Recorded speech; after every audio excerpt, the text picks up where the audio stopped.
Hi, in this video we're going to learn how to set up assignment folders. So assignment folders are where students can upload files. For my class, it's primarily things like essays. And so we're going to click activities and we're going to go to assignments. Makes sense. And then we're going to click new assignment folder. And it's as simple as naming it. You can put instructions here. I always have students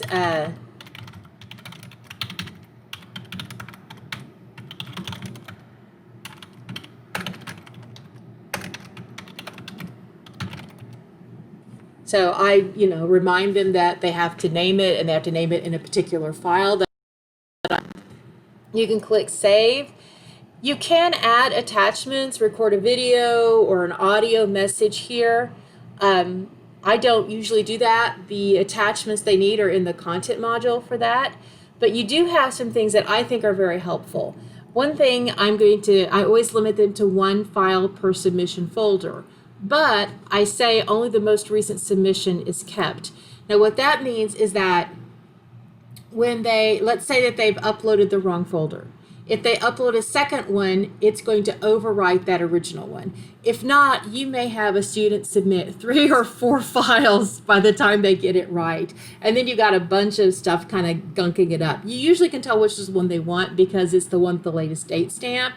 But again, I find this is much simpler. If I want to be notified when someone uploads, I can do this. I find this very helpful if I'm teaching a class where there's a real tight grading turnaround, that as soon as somebody turns something in, I can go there and I can grade it if necessary. So that might be helpful. If you've set up categories with the gradebook, this is where you can actually do that. You need to put how many points it is, and then you will also identify the grade item. So if you've not created a grade item, then you can click this right here.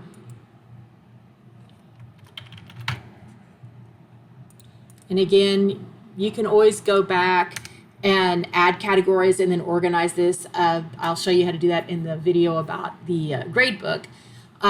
If you want to be able to give more than 100 points, you can click that. If this is a bonus assignment, you can click it there. If this is an assignment that they have to turn in, but it doesn't factor into their final grade calculation, like for example, the pretest, you want to be able to track that score and like if it's a multiple choice test that you need to actually see their score in the gradebook, but you don't want it to go into their grades, then that's why you might want to do that one. You can also choose the grade scheme. And then at this point, you can hide from users if you don't want them to see it right now. And then you can also say when the availability date is, start date and end date.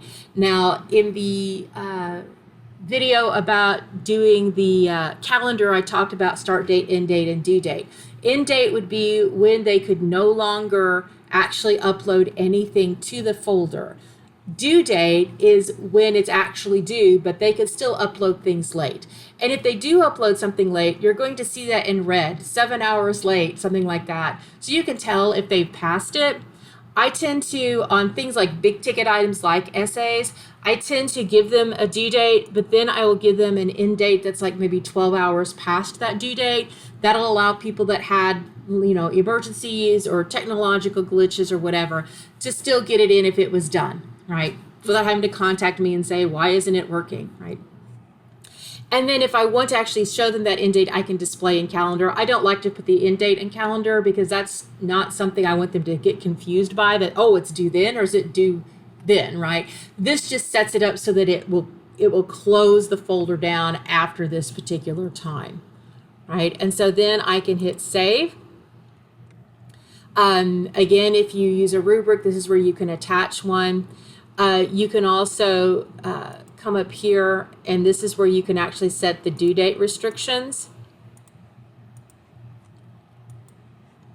And if the due date and the end date are different, notice when I hit save, it's going to tell me, or it should tell me that there is, okay, if I click that and then hit save, it's going to tell me that I have a conflict, right? So I'm going to just change that to like this, and then I can save. I can add release conditions. right here, there'll be a video on doing release conditions, but basically this means that before students can actually upload, they have to meet certain conditions. So let's say that before they can turn in this essay, they have to have completed a particular assignment that's due before. And if they didn't do that assignment, they're not allowed to turn the essay in. That's where I would set that up there, right? If I have an end date, that I have a student that has an emergency and I want to give them extra time, I can allow them special access. So this is where you can change then when the due date or end date is for those students. So if you want to be able to see how late it was, but you still want them to be able to turn it in, then this is where you're going to change the end date. Let's say you want to give them 24 extra hours, right? And then you're going to pick the student from the class to give that extra restriction to. And so they're the only ones, and you can do this on any assignment, on tests, quizzes, anything like that. You can actually say, okay, after this date, nobody can see it except for maybe these people who have, contacted you and there's a legitimate reason why. And so then you're going to save and close. And now notice if it has the eyeball like that. And I don't know why, I have no idea why it said Kelly McBride. That's weird. This should be essay 1. We're going to go back here. And the default for these now are all, hide from user. So you got to make sure that you click that so that they can actually see the folder, right? And then this is where you're going to see if there are submissions, they're going to show right here. These 8 people, these are like administrators and like Teresa and IT that are in your class. These are not students.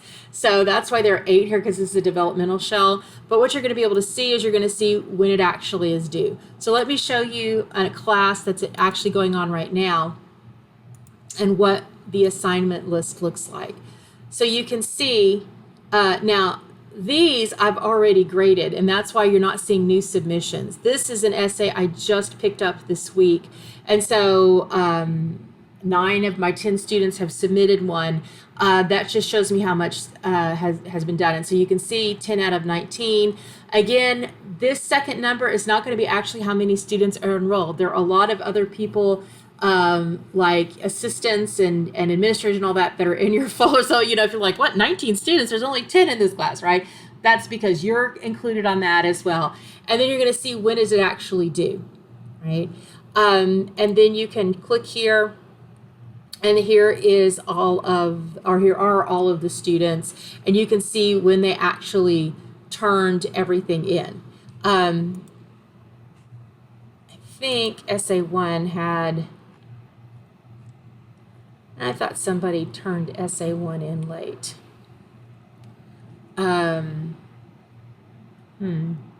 Oh, right here, 8 hours late. You'll see that actually will tell you. And if you count off for that, you can actually see an accurate timestamp of how late it is. Okay, so the next thing is, how do you actually put these assignment folders in the content? Let me get back to this one. I don't want to be fooling around with the current class. They'll be like, what, all of a sudden there's another essay 1 due, right? So if you're on your content page and you want to set up a link to that module, you just create your module as we looked at in how to use the content page. And then I'm going to go to existing activities, assignments, and then I'm going to click that, and that's going to be right here so they can see it there. They don't have to go up to the activities and then go to the assignment shell itself. That's right there for them. Another way to do that, which is the way I'm doing things now, which again I talked about in the video on content, is I'm actually creating a list of readings and activities, and then I am linking to them right there. And then I can say due July 15th at 11:30 p.m. I can actually write that there. I tend to not like to do that though, because sometimes dates change or you change the time, and trying to keep up where did I write all of that time can be confusing, and you will overlook one and then it'll be confusing. So I usually just do that here, and then I also attach it down here so they can see it immediately. And then when they're looking at this,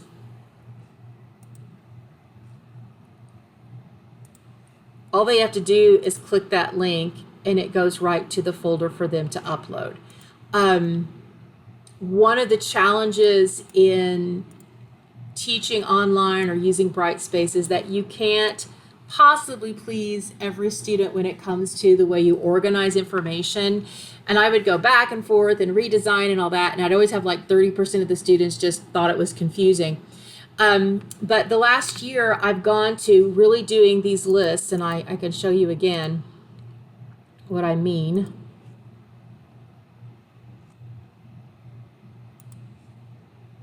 So that in the description pane, I actually tell them the instructions.